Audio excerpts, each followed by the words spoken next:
shliach, and he runs the Chabad of West Davie. And he does numerous programs and projects, but he wanted to be humble.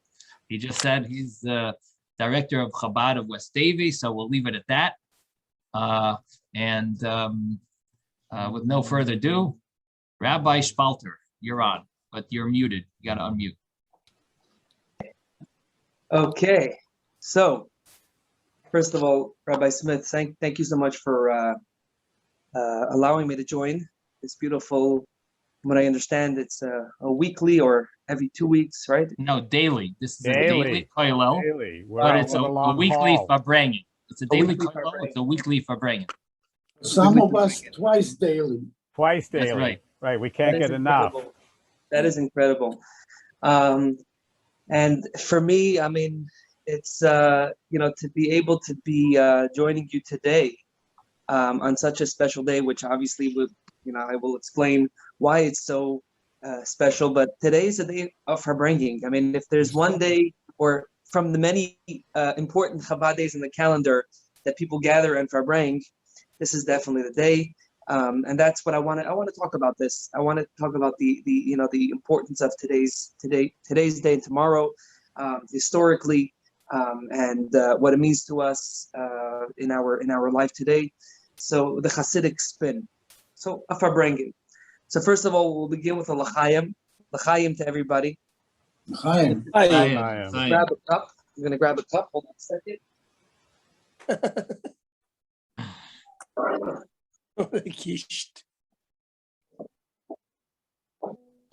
Drink for me too.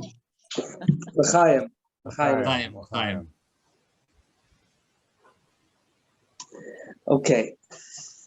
So today in the Hebrew calendar is Yud Beis Tammuz, and by us Hasidim, by Chabad, it's known as Yud Beis Yud Gimel Tammuz, days the 12th and the 13th of Tammuz.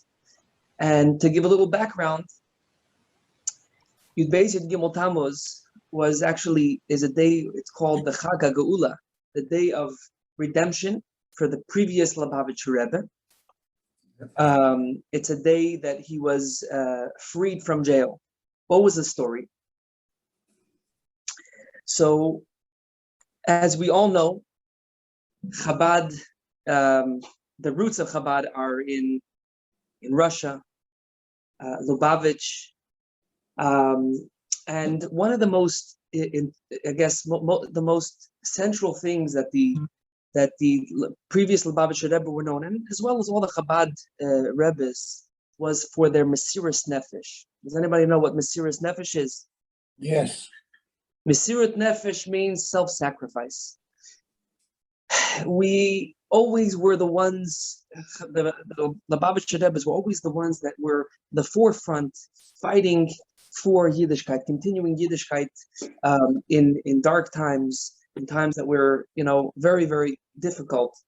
It's interesting to point out, in 1939, the Frierdiker Rebbe, after, obviously I'm jumping a little bit, but he went to visit Israel. He made a trip to Israel. He was welcomed by all the different types of Jewish people that were living then in Eretz Yisrael. The two rabbis at the time, Rabbi Cook, and then there was the other real Haredish rabbi. They both put up posters, and on the title of the poster, just to quote, each one was writing, description of who is the Lubavitcher Rebbe. So one wrote, Ish HaMesiris Nefesh, a man of Mesiris Nefesh, and the other grand rabbi, he wrote Goin b'Mesiris Nefesh, a Gaon b'Mesiris Nefesh. This is what the Frierdiker Rebbe was known for. So I want to talk a little bit about the history and a few different stories together. We'll share the inspiration that we get and we got from the Frierdiker Rebbe, and that today gives us strength to be able to continue and doing what we got to do in our place. So the Frierdiker Rebbe, the previous Lubavitcher Rebbe, was arrested it was in the month of Sivan, I think Tesva of Sivan, and he was arrested for the reason being that he was going against the Russian the Tsar, the Russian party at the time, and he was accused for all these different counter-revolution accusations, and he describes, the Frierdiker Rebbe has a whole memoir describing his arrest and how he endured those days that he was in prison. He basically was tortured for being a Yid. He was tortured for being a man who was behind the scenes and in front of the front line, not just behind, but openly against those who were trying to oppress Yiddishkeit, and that's what he was arrested for. And one of the times that he was arrested, he would answer back very sharply and very bold, and he wasn't afraid. And at a certain point, one of the guards came and took out a revolver and pointed it at him, and he said to the Frierdiker Rebbe, to the previous Lubavitcher Rebbe, Rabbi Yosef Yitzchak Schneerson, he says to him, this toy got many people to speak. And the Frierdiker Rebbe told him that toy only makes a person who has two gods and one world afraid. But me, I have two worlds and one God. This world and the world to come, and we have one Eibishter, one God. And these are just little stories that bring out the attitude and the personality, the strong personality. Now, if anyone ever went to Russia, I was in Russia way later. I'm talking about in the 2000s. You still feel a certain fear. You still feel a certain. When we were traveling for Pesach on Shlichus as Bachrim, as students, we went to Vladivostok, actually 3 hours away from Vladivostok. It's called Partizansk. I remember we were bringing things through the security, and we've been around, Chabad, we say, join Chabad and fly the world, right? We were in Argentina, we were in, many different places. And in Russia, you felt that, the scrutiny that went into the security. And this is way after, we're talking about in the 1930s, 1940s, 1920s. The oppression that the Yidden had, the Jewish people at the time had, was crazy, and they broke so many people. So many people were. Can you hear me? Oh yeah. Yeah. Perfect. Because someone's just clicking me, and I just gotta stop it. Yeah, somebody's doing something. Sorry about that. So just to put things a little bit into perspective, the Russian were no lightweight. People. These people were coming to break and fight, and the Frierdiker Rebbe did not break.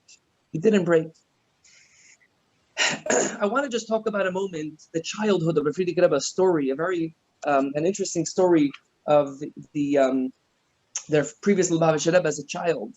He describes what his upbringing was, where he got this strength, and where he got this conviction to stick out his neck for Yiddishkeit, for Yidden, for Jewish people. So there's a very beautiful story that's told from the previous Lubavitcher Rebbe when he was a child. As a child, he was encouraged by his father to study Mishnayot. Anybody knows what the Mishnah is? Mishnah, right? So Mishnah is the work of the oral Torah. The Talmud is based on the Mishnah. And every word over there obviously is holy. We believe that it's divine. And there was this idea that many children at the time would study Mishnayot Baal Peh, meaning to study the words of the Torah by heart, to know the words of the Torah, like this when you're walking in the street. Anyway, his father encouraged him to do that. And as an incentive, he gave him, every week, he would give him a few ruble. With the ruble, he opened up, as a child, a gamach. A gamach is a free loan society. And he would give people that were extremely, we're talking about, again, in those times, there was a major poverty. Many people didn't have means, they didn't have money to be able to cover their essential needs. And the previous Lubavitcher Rebbe, as a child, he opened up a free loan society, and he would give, people some money just to get through, especially before the time market. Like this, they can buy and sell and make some profit. Anyway, there was a fellow, his name was David the Katzif, David the butcher, and he came and he got a loan from the previous Lubavitcher Rebbe as a child. And it was one time the previous Lubavitcher Rebbe sees the way David the Katzif is walking with a sheep and a goat in his hand, from the market. And as he's walking, a police officer comes and gives this David such a zetz, in Yiddish we say, a slap on his face. He knocked him out. And he started, beating him and telling him that you stole this little sheep. And the previous Lubavitcher Rebbe, as a child, sees what's going on. So he jumped onto the police officer and he started yelling at him and screaming at him. And the police officer immediately took the previous Lubavitcher Rebbe by the shirt and he threw him away and he called the police and he said that you are, you're a troublemaker and we're going to lock you up because you ripped off the little clip, that little pin on my shirt. He accused him for that, and you violated the law against the police and so on. They threw him into prison. And eventually he was there. He describes his as a child, he was there, it was dark, and he started memorizing Mishnayot Baal Peh. And eventually his uncle, the Razah, who was very well connected with police over there, they came and they got him out. Not getting into all the details of the story, but what we do see is that it was ingrained in this child that when you see another Yid in pain, or you see another Yid that's your brother, you stick up for him. So this was ingrained at him at a very, very young age. This is one story. Another story of his love for a fellow man and the sensitivity that he had, upbringing of the sensitivity that he had by his parents was the following story. There's an interesting story that once his grandmother brought watermelon to the home, and the previous Lubavitcher Rebbe's father, who was the Rebbe at the time, was watching, and meaning the grandmother gave him a piece of watermelon and he goes outside, which was a very big luxury at the time. And obviously, naturally, he shared with his friends. His father is watching and observing from the window. And after a few minutes, he called them back in and he told them, previous Lubavitcher Rebbe, he called him the B'Sifishchak as a youngster. He says, B'Sifishchak, I saw the way you were sharing with your children, with your friends, but I was disappointed. You didn't do it we call it with ayin tova, with a good eye. And there's a continuation to the story. His mother asked the father, why are you doing this to him? Leave him. And the father told the mother that, this is the way we have to educate the children to have the sensitivity and the love that is required by Hasidut, to have that extra special love, to give that extra special attention. So these are just little stories, little episodes into the life of the previous Lubavitcher Rebbe on how he was educated and he was brought up by his parents, by his father in particular, and his mother and his grandmother, to have a love for a fellow man, but not just that, to have mesirut nefesh, to have the self-sacrifice that is needed to be able to do what it takes for Yiddishkeit, for Judaism. So those are two small little stories. So l'chaim to that, l'chaim to the fact that we are, I guess, we have the merit to be able to have such stories and such rebbes in our lives to give us what it takes, to give us the koach, to be able to know what true Ahavat Yisrael is, what true love is, and with that special sensitivity, and also role models that teach us what it means to be a Yid and what it means to stick up for another Yid, even when it's uncomfortable, and even when, again, it can put a person jeopardize their own safety. Obviously, again, it's something which is difficult. You cannot judge a person, but it just gives us a certain certain outlook onto what a Rebbe is and what the Rebbe demands from us also to have unconditional avat Yisrael.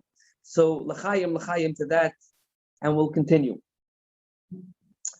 The previous Lubavitcher Rebbe, getting back to his imprisonment, he was in prison, and eventually he was there for a little shorter, a little less than about a month, and originally he was sentenced to death for counter-revolutionary acts against the Russians. To get that in Russia, it means it's not like a sentence that happens elsewhere. This is for real. Once you get it, that's it. And it was very, very devastating for Hasidim. You could understand. It was on the third day of Tammuz that, after some connections with some woman in Moscow, if not mistaken, that they worked very, very hard on changing that decree, and they lessened the decree that he's going to be sent, originally I think for 10 years, to a faraway place, the Kostroma, and eventually, after again many connections and working behind the scenes by many of the Hasidim that had connections with dignitaries and government officials, they took them to they lessened that as well, I think from 10 to 5 years and 3 years, and then eventually on Yud Beis Tammuz today and Yud Gimel Tammuz, he was finally released completely, and he left. Eventually left from Russia. He went to Latvia, to Riga, and eventually from there he made his way eventually to the United States. We could understand that when he came to the United States, he was broken, not his spirit, but his body was broken. What he went through over there in prison, just one episode that I read from his memoirs, he was putting on tefillin at the time. He never missed a day putting on tefillin, and he was in the middle of davening, and one of the guards told him to move or to get up, and he kicked him, and he threw him down a staircase from iron, from steel, and his belt went into his stomach. He said forever since then he had enduring pain from there. He came out, obviously, when he came to America, he was in a wheelchair, but the spirit and the fire that the previous Lubavitcher Rebbe had never was extinguished. On the contrary, when he came off and he came to the shores of America eventually, in 1940, he said that America is not going to be different, and whatever it is that we fought in Russia and in Ukraine and all the other areas over there in Poland and so on, whatever we did over there, we are going to continue over here. I want to also share a very beautiful story that I heard over Shabbat. It's a story that I heard many times before, but it's a very beautiful story that also depicts the way the previous Lubavitcher Rebbe looked at Yidden. When the previous Lubavitcher Rebbe came to America, and as I mentioned, he took upon himself that he's going to rebuild Yiddishkeit over here in America. It wasn't an easy task. There was many opposition. There were many people that felt that, we have to lay low. We got to sort of slow down a little bit. And the previous Lubavitcher Rebbe said no. But it was a very interesting story that happened. He would send out different people to strengthen Yiddishkeit in different cities, in Chicago, in Boston, and so on. He summoned two of his very, very great Hasidim, Rabbi Eliyahu Simpson and I think Rabbi Shmuel Levitin, two very great Hasidim.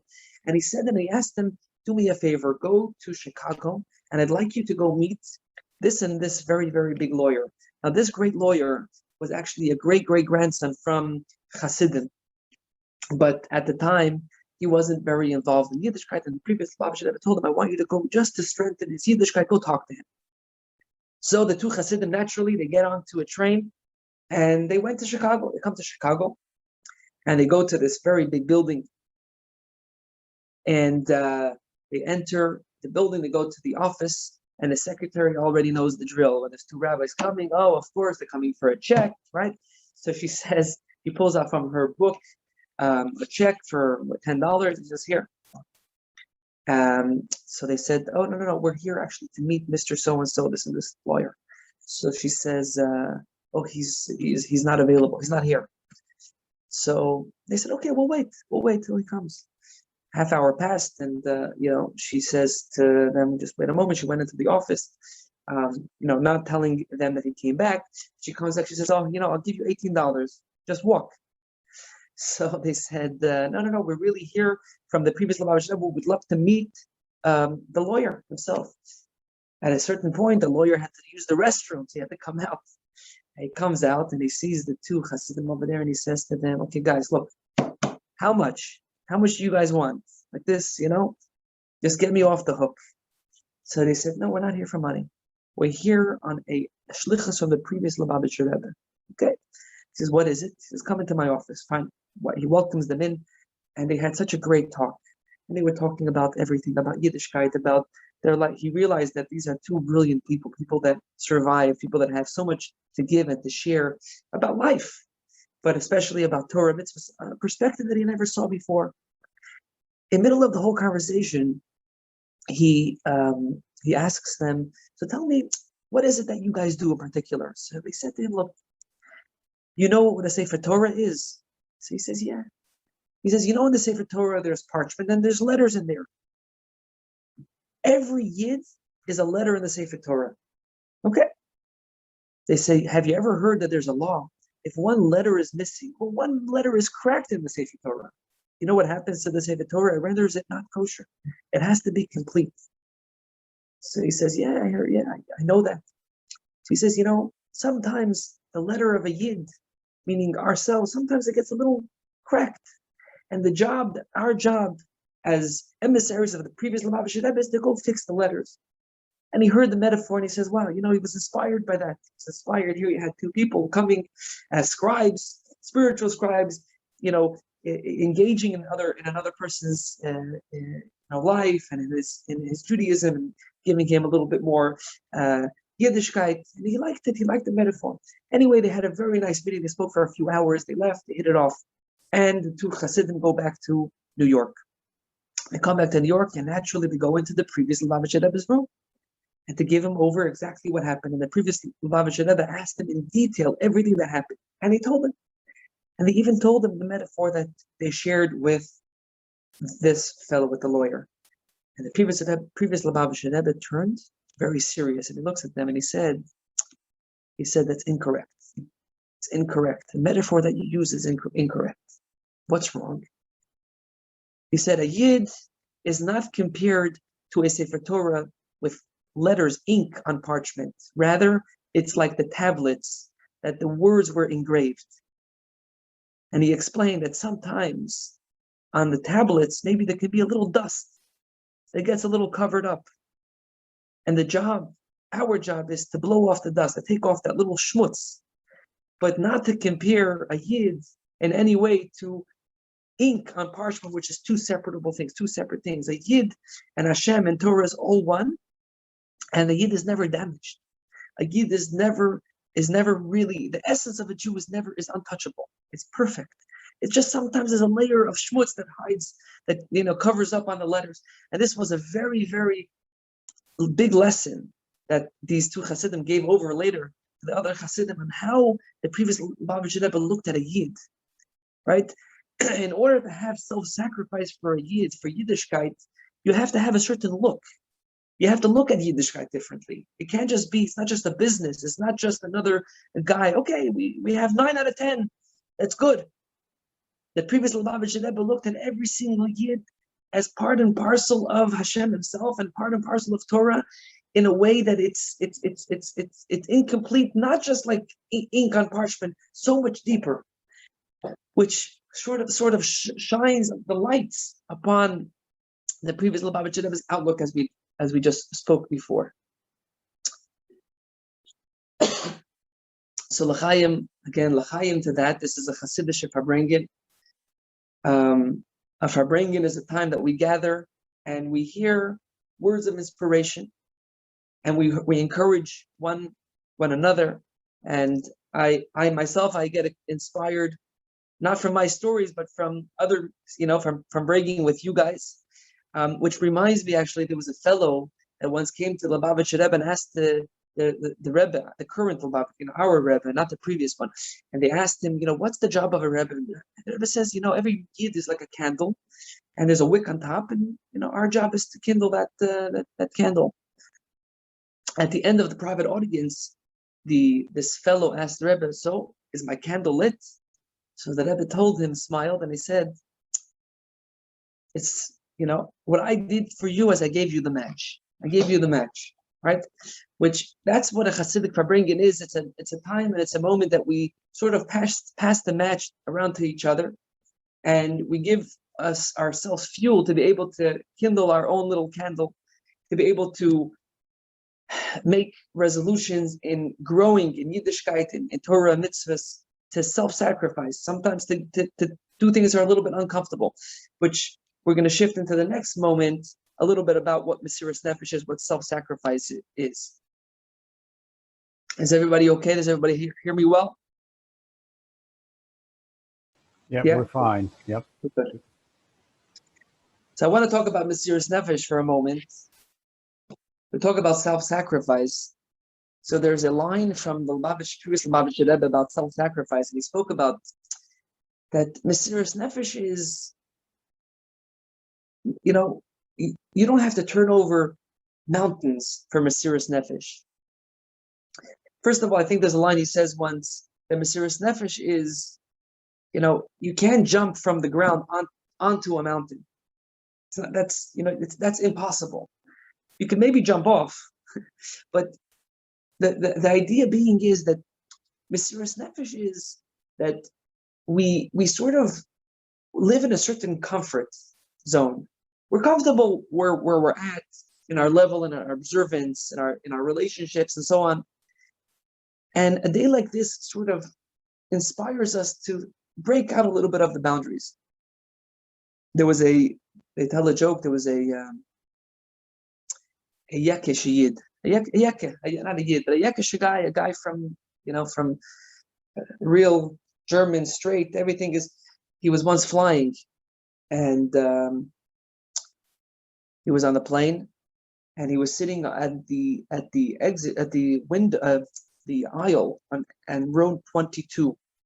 And he comes home and he's furious. He tells his wife how they messed up his seat. He was supposed to be on the exit of 23, not 22.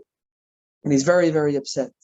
So the wife asked him, if you're so upset from 22 to 23, why wouldn't you ask the guy on row 23 maybe just to switch with you? Because you really wanted to be on 23.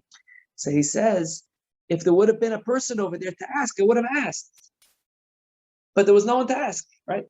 A lot of times, a person is stuck in their own, in their own head, in their own comfort. And I think on a day like today, it's an opportunity to break a little bit that habit, to break our comfort level and to go a little bit beyond. I'd like to, share a little story about this. Along these lines, and then we'll close with another story as well. There were a bunch of women in Chabad there's still going on. It's an organization. It's called Nashei Chabad, and they used to have different conferences in different states. This conference happened in the winter. It was in Detroit, and on the way back, it was Erev Shabbat, Friday. They were flying back, and unfortunately, there were delays. You can imagine what it means for a Chabad mother with children at home flying back for a conference Erev Shabbat, and there's no, it looks like the weather is terrible. There's not going to be flights. The husband is stuck at home with the kids. Shabbos has to be prepared. Guests are coming, and the women got a little bit, anxious. They didn't know what to do. So the head of the organization that was there decided to call the Rebbe's office. And the secretary answers, and she relates to the secretary and asks if he can relate a message to the Rebbe. What's the message? That we are stuck in Detroit airport. So the secretary goes to the Rebbe and tells the Rebbe, exactly what she said. So the Rebbe asked the secretary, what does it mean stuck? So he comes back and he asks the lady, what do you mean stuck? So she says, what do you mean stuck? Stuck means that we're stuck. So the secretary says, no, the Rebbe obviously knows English. The Rebbe spoke French, Russian, Yiddish, Hebrew. He understands what stuck means. But the Rebbe basically told the secretary, a Yid is never stuck. A Yid is never stuck. Obviously, there's a purpose and a reason why you're there. And again, it didn't fit their comfort zone to be at that moment in the airport. And the Rebbe says, there's something that you have to do there. And it's interesting how when the Rebbe gave that message to them, they started going and they had in their little purses Shabbat candles and some pamphlets. They went around and they started meeting other women. Until today, they say that there are women that they got in touch with in the airport at the time that today are involved in Yiddishkeit, in Chabad, they keep Shabbat, and so on and so forth from that little trip. And the idea basically is that the Rebbe was telling you a message, a Yid is never stuck. And sometimes we think that we're stuck in our heads and we are limited to our age or our abilities. But the truth is that no. we have infinite powers. We have a soul inside that never gets old. I heard a story also recently. There was a fellow that was in his in the 60s who sort of was at the end of his career, but there was another business opportunity that came up his way, and he didn't know should he take it, should he not take it. And on one hand he was like sort of comfortable, on the other hand he felt that maybe I should go forward with it. And someone suggested go ask the Rebbe. Went to the Rebbe, asked the Rebbe, like what should I do? I'm old, but on the other hand, here's an opportunity. And the Rebbe explained to him, what's the difference between an old person, an old businessman, and a new businessman? An old businessman is always talking about his past. He's always talking about how, when I was 30 years old, when I was 20, I was I was a CEO, and I had 300 workers behind, under me, and I did this, I built that. The young businessman is talking about what he's going to do. I'm going to do this, I'm going to do that. And the Rebbe asked him, what do you want to be? In your head, what do you want to be? You want to be an old businessman? You want to be a new businessman? A lot of times we're comfortable in our own level, in our own, where we're at. But the truth of the matter is that today, Yud Beis Tammuz and Gimel Tammuz remind us that the previous Rebbe demonstrated to us. He said, I'm not going to stop. My spirit is going to continue going. And in Russia, against all odds, Yiddishkeit continued. When a school closed down, another school opened up. When they shot one teacher underground, they sent another one. It was unstoppable. Because what? The previous Rebbe tapped in to the essence of the Yid and brought out the essence of Yiddishkeit in all his Hasidim. And thanks to them today, we have Yiddishkeit and we have Chabad where it is. And that's why we're sitting around the table over here on Zoom, thanks to his self-sacrifice, because otherwise it would have been over. It was a person that said, I'm not going to stop. I'm not going to be an old businessman. I'm not going to be stuck in an airport. I'm not going to be stuck as an 80-year-old man. Oh, I'm stuck. No, 80-year-old. Wow. Now I have time. Now I'm able to study more Torah. I'm 65 years old. I'm retired. Perfect. Now I can put in hours into yeshiva. I learned with a fellow, I'm obviously from Florida, and I learned with a fellow, he says, now I'm retired. I didn't do yeshiva when I was 10, 11, 12, 13, until I went straight into, the public school. I went to the workforce, and now is my time. Now I'm spending time in yeshiva. He's a Yid that looks at himself and he says, I have infinite powers. I'm never old.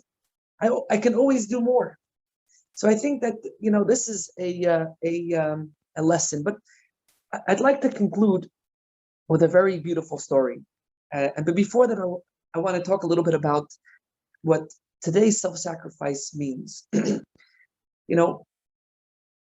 We all understand that in Russia, the self-sacrifice meant, if a person had a beard, could be they would be shot. If they ate kosher, and they weren't able to get kosher food, certain people starved. Certain people, were really, really, really convicted to their conviction to Yiddishkeit was so strong, and they had to die for it. Today, thank God, the Rebbe talks in a discourse, in a Hasidic discourse, he talks about how today we live in a world of plenty. Today, the challenge is of plenty. It's not a challenge of poverty. It's not a challenge of oppression of, for the most part, like we used to, but rather we have so much that sometimes we become numb to spirituality and to holiness. And the way the Rebbe puts it is that today, when we have so much, we have abundance. When a person makes the decision to say that I'm not going to become blinded. I'm not going to say, tomorrow, after tomorrow, I'll go to Publix to get kosher, to get non-kosher. It's too hard. Whatever, it's inconvenient. And a person that basically takes upon themselves and says, you know what? Even in the world of plenty, and there's so much assimilation, and there's so much, the lack of, I guess,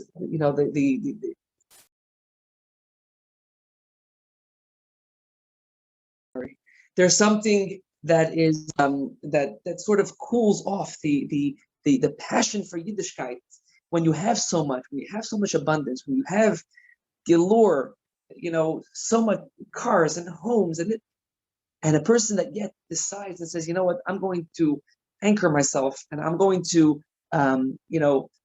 prioritize my life. That first of all, it's Torah mitzvahs, and then afterwards everything else. Says that's the challenge of today, and that's those who overcome it in a way are the heroes of today. And let me share with you a very beautiful story that I heard. It was during the wartime. The Nazis were invading all these different shtetls. They came to a certain town, and there was a very great rabbi. His name was Rabbi Rabinovich. He was a Goin. He was an unbelievable Torah scholar.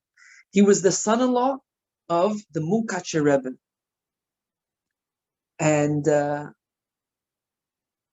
Nazis came and they gathered everyone. They put everyone into cattle carts. It was on Shabbos. And what happened was that there was a youngster who was from that little town who was able to escape and run. And he runs and runs to the Mukacher Rebbe, to the Minchas Elazar. And he comes and he tells him what is going on. He tells him that his son-in-law, Baruch, is on the train with all the hundreds of children, men, women, and children, and they're going to be, transported to like sheep, to the concentration camps. At that time, they already knew what's going on. The Minchas Elazar heard. He tells the boy, "Go bring the bookbinder. Go bring the bookbinder." Kid is thinking, the bookbinder on Shabbos, He says, "Go bring the bookbinder." Fine. Bookbinder comes running from his house, and the Minchas Elazar tells the bookbinder, "Do me a favor, climb on the ladder in my library, bring that big fat sefer, and give it to me." He does just that. He gives him the sefer, opens up, and Minchas Elazar on Shabbos goes to his drawer, takes out $500, puts it into one side of the book, takes from the drawer another $500, puts it on the other side, and tells the bookbinder, "Here, take it and bind it as quickly as possible." And the young boy that was 14 years old at the time watching all this, he says to the Minchas Elazar, "Rebbe, it's Shabbos, it's Shabbos." He says, "What's Shabbos? What are you talking about Shabbos? It's pikuach and effort, just saving the kid's life." And bookbinder minutes later comes, it's bound, and he gives it to the Mukacher Rebbe, to the Minchas Elazar. The Minchas Elazar gives it to the young boy, and he says, "Do me a favor, go run and give it to my son-in-law." He describes how he's running. He runs to the next town. He sees the cattle carts over there, and he's screaming, "Reborich, Reborich," and he hears how the mothers with babies hanging out of the windows and asking in Yiddish, "Wasser, Wasser, is there any water?" And his heart is broken. He's watching all this, and he can't find Reborich. He knows he has to go bring it.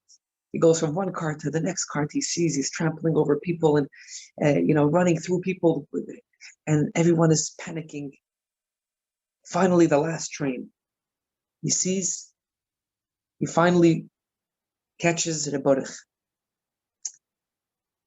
And he gives him, goes to the Baruch, he says, this is from your father-in-law, take this. Inside there's what you need. Mun Chassidus understood that maybe, if he has a few dollars, he can save himself. A lot of people got saved because they were able to bribe a little bit. Many people, even with all the gold and silver that they had, they weren't able to bribe, they perished. And the boy just broke down crying in front of the Baruch, and he cries and cries, and he's crying and crying. And he tells the Baruch, why does God need so much mysterious nefesh? Why does he need so much self-sacrifice? And the Baruch looks at him, and he tells him, he says, this is not self-sacrifice. He says, we have no choice. We have no choice at all. Why are we doing this? Because we're like sheep, we have no choice. They came and they gathered us. He says, you know what's mysterious nefesh? You know what's self-sacrifice? He says, self-sacrifice is that when you're going to make it out, you're going to live in a land that is free. You're going to be able to run. You're going to be able to go to shul 3 times a day, and you're going to be able to learn Torah all day. You're going to have not just one option of kosher, but 3 options of kosher, and you're going to be able to have different variety schools, this school and that school. And at that moment, when you're going to have those choices and you're going to choose Yiddishkeit, that's mysterious nefesh. And I think that for us today, that sort of describes to us what we were just talking about a moment ago. The challenge of today, the mysterious nefesh of today in America, is to have the pride and the priority. Our head should be straight. Our head should be straight. We should know what Hashem wants and what is right and what is wrong for us. Everyone has their mistakes, but at least we should know where we're heading. Which reminds me of a metaphor that I heard in yeshiva growing up. There was once a whole bunch of Russian soldiers who were at their post. They were watching. It was a very, very bitter, cold evening. And the general wanted to test the loyalty of the soldiers. He wanted to see how loyal they are and how they are really devoted to their job. And what he did was he dressed up as a regular soldier. And he sort of went and convinced the whole group of guys, let's go to the bar. Let's go to the bar. He says, by the changing, when the main guy is not going to be there, let's just slip out. We'll go. And he goes and he got quite a few soldiers to go on, and they brought others and others. Before you know it, everyone was there. And he is sort of feeding this whole scheme, and he's paying drinks on the house on me. And he's just bringing out more l'chaims, as we call it, more vodka and more. And before you know it, they're all drunk.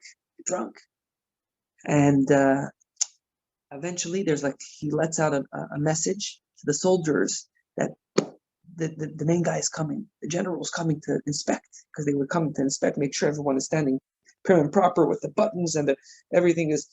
And you can see the dash that happened at that moment. Everyone is running towards where the palace is, where they were supposed to be at their post. And they're trying to, run, and you see just a bunch of guys wobbling and just falling and falling and falling. There was one particular guy who he got the farthest. But he also, at the end, he fell, but his head, when he fell with his head backwards, not forwards. All the other soldiers fell with their head forwards, towards that direction. He fell back. The next day, this guy who did this whole scandal, he called everyone. He said, everyone has to line up, and he called everyone. He says, that's it. All you guys were yesterday at the bar. I was there. I was the one. And he pointed out, he went to one soldier and says, and you're going to be hung. Which one? The one who made it the farthest. And he says, Adoni. He says, General, what are you talking about? I'm the guy. I came the farthest. I got the closest to the post. All the other guys fell much earlier. And he says, that's correct. But the difference is that everyone fell, but you fell differently. They fell with their head forward. Meaning their priorities was they were trying to get to the right direction. They were trying to get to their head. He says, your head fell back the other way. You got very close, but your head fell back. Which is a metaphor that is brought down by Hasidim Of course, we live in times that there's challenges. There's challenges of, we just went through COVID. We just went through, everyone has their own little challenge. But I think that what Yud Beis Tammuz means to us in today's world is that, first of all, we shouldn't become victims of any type of circumstances. We should realize that we're never stuck. But also our priorities. Our priorities have to be set correctly. We have to know that, yes, we live in America, and yes, there's public schools, and there's yeshivas, and there's this. We have to realize that, Yiddish education is very important. We have to make sure our grandkids are there. Make sure that we give over those things to them, because those are things that are priceless. Jobs and other stuff Hashem is going to provide, of course, and we have to make sure that you have good education. But Yiddish education is equally important, if not more important. And the same thing also, making sure that there's a Shabbos table for our children and our grandchildren. All these things, if in times of oppression, our ancestors made sure to keep it going, how much more so today? It is our duty and our Mysteriousness today in the land of plenty to be able to, to do this and to not just to survive as Jews, but to thrive and to lift our heads up tremendously high, and in the merit of Yud Beis Tammuz, and the merit of the previous Lubavitcher Rebbe, and of all the Rabbeim, I'm sure that we will all be successful in doing just that, and we will, definitely every little mitzvah, every new resolution that we take upon ourselves, we hasten the coming of Mashiach speedily. So with that, I'd like to just say a l'chaim to everybody. If everyone can unmute. Like this, I can say a little l'chaim to everybody. We can wish each other. We're all brothers and sisters. We're all Hasidim. So l'chaim to everybody. L'chaim. L'chaim. Rabbi Smith. Yes. Yes, that was great. That was. And all the Rebbeim and our Rebbe is that I think a rabbi like you, I believe, looking at you, I don't believe you ever really saw the Rebbe. I could be wrong. I did see the Rebbe. And I'll tell you what. You're right. I probably didn't see the Rebbe as much as you, but growing up in Crown Heights, I was 7 years old, Gimel Tammuz. But my whole childhood, even after that, was all just fully encompassed in the Rebbe. Not just that, I was born from a blessing from the Rebbe personally. I have a twin sister that lives in New York. I live in Florida. She lives in New York. My parents didn't have children for 7 years. Wow. The doctor said that it's not going to happen. My great grandfather asked the Rebbe many times for blessings. It was once on Lag BaOmer. The Rebbe gave him $3. And he says, this is for your granddaughter that you always ask for. They should have Zara Chaya V'Kayama. And he gave him $3. My great-grandfather called my father. He was in Manhattan at the time. He says, come quickly. We got a blessing from the Rebbe. He came home, and he gave him all $3. And a year and change later, my parents had twins, myself and my sister. And then 12 years later, in 2000, they had a third child. So the Rebbe is a driving force of our life, of course. And if not for the Rebbe, I wouldn't be here. So I see the Rebbe every day. I see the Rebbe literally every day, in figuratively speaking. But we live with the Rebbe, and I want to just mention on that note, I think that today, in a way, by studying the Rebbe's Torah, watching videos, and all these stuff, you could totally identify with the Rebbe. Just by immersing in the Rebbe's life, in the Rebbe's Torah. So if anyone over here did not see the Rebbe, obviously there's a certain merit to that, but it's not too late, and there's so much that you can connect to the Rebbe as if you met him, even in today's day and age. Is that correct? Do you agree with me? It's beautiful. But that's why I think it's a testament to there's Rabbi that somebody like you, without even, you were 7 and it was already, 7 years after Gimel Tammuz, and you're out there fulfilling their work and the avoda. So it's an amazing thing that our Rebbe did, that without even seeing him, even though you grew up there in the environment, that you're out there spreading his word. It's an amazing miracle. Yes, yes. You know what? Last week, Tuesday, I brought a group from Davie. We brought 12 guys. We were 12 of us we brought. And one person told me, when he was writing a pan to the Rebbe, he wrote it, in the beginning he was writing it like to the Rebbe in the past. But he said when he started writing it, it was like he felt that it's like a live thing. It's a real thing that's current. I didn't tell him anything, It was the first time he came, and he says like it's so vibrant. He went to 770, he went to the Ohel, and he studied Hasidic. He says it's a living thing. Not everything is determined by what you see. Not necessarily everything that you see means that it exists, and if it doesn't, you don't see it, doesn't mean that it doesn't exist. So, on that note, of course, we connect to the Rabbi and the previous Lubavitcher Rebbe. I definitely didn't see, and yet here we are gathering in his honor because what his effects are everlasting. The tzaddikim are kayomim la'ad. They're divas kayomim la'ad, and everything of a tzaddik is still everlasting. So, of course, today's day should be a day of Yeshua and bracha and tzlach in everyone's lives, in their pratistic lives, in their holistic lives, in their ruchnius and their gashmius. Amen. Amen. Amen. Yasher koach. Thank you.